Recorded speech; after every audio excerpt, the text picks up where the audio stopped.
سورة التحريم. بسم اللہ الرحمن الرحیم. شروع اللہ کا نام لے کر جو بڑا مہربان نہایت رحم والا ہے. اے پیغمبر صلی اللہ علیہ وآلہ وسلم، جو چیز اللہ نے تمہارے لیے جائز کی ہے تم اس سے کنارہ کشی کیوں کرتے ہو؟ کیا اس سے اپنی بیویوں کی خوشنودی چاہتے ہو؟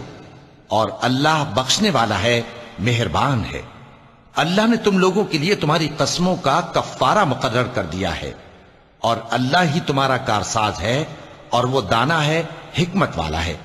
اور یاد کرو جب پیغمبر صلی اللہ علیہ وآلہ وسلم نے اپنی ایک بیوی سے ایک بھید کی بات کہی تو اس نے دوسری کو بتا دی.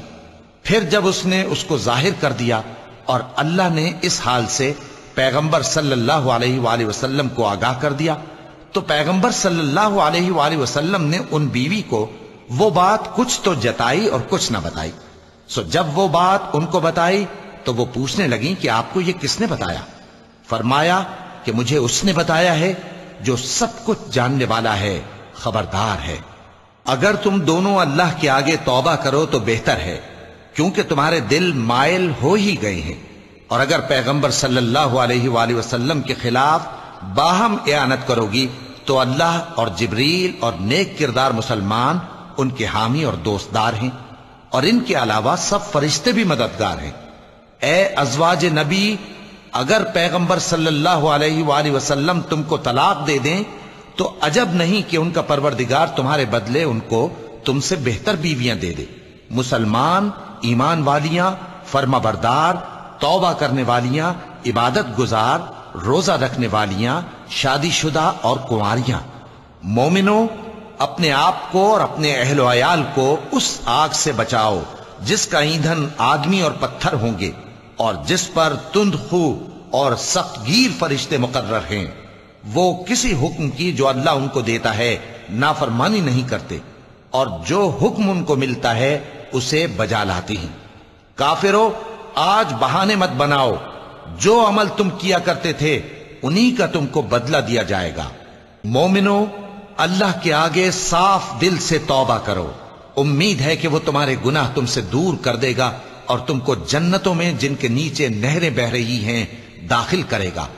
اس دن اللہ پیغمبر صلی اللہ علیہ وآلہ وسلم کو اور ان لوگوں کو جو ان کے ساتھ ایمان لائے ہیں رسوا نہیں کرے گا، بلکہ ان کا نور ایمان ان کے آگے اور داہنی طرف روشنی کرتا ہوا چل رہا ہوگا، اور وہ اللہ سے التجا کریں گے کہ اے پروردگار، ہمارا نور ہمارے لیے پورا کر اور ہمیں معاف فرما، بے شک اللہ ہر چیز پر قادر ہے.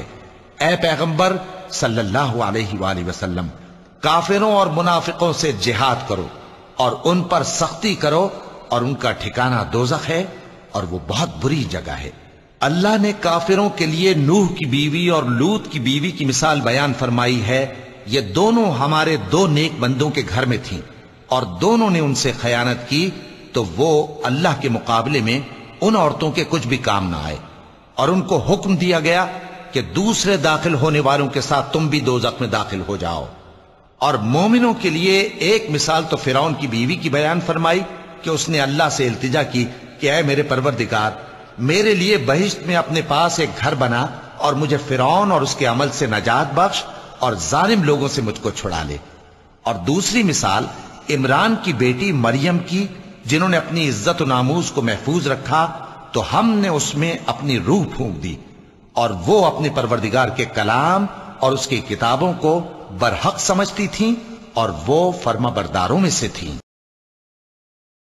صدق اللہ العظیم.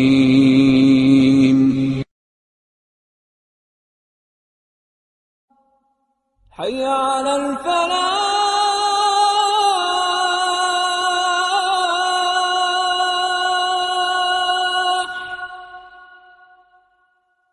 حي على الفلاح.